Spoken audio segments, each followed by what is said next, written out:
आज आपल्याला चणा डाळ वडा बनवायचा, तर त्यासाठी साहित्य घेतलंय मी 1 वाटी चणा डाळ,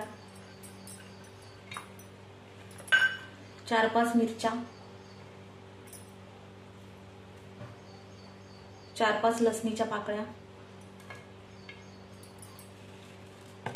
जिरं घेतलंय थोडंसं चिमूटभर, हळद टाकायची अर्धा चमचा, चवीपुरतं मीठ टाकायचंय। आता हे मिक्सरला लावून घ्यायचं, जाडसर वाटून घ्यायचं आणि त्याचे वडे बनवायचे, चणा डाळ वडा।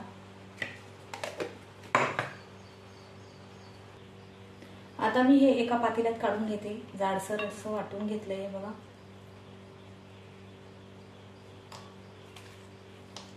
पाणी घेतलेलं नाही वाटताना, थोडंसं अगदी किंचित टाकलंय।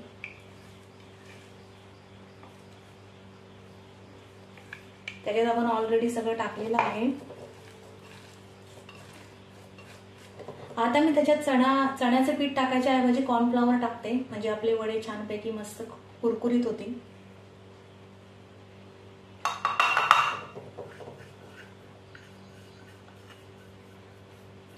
आता मिक्स करून घेते।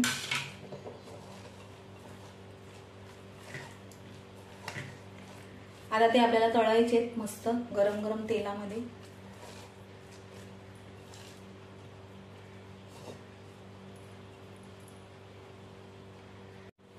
वडे तळायच्या आधी मी थोडासा चाट मसाला चिमूटभर टाकणार आहे, हा बघा,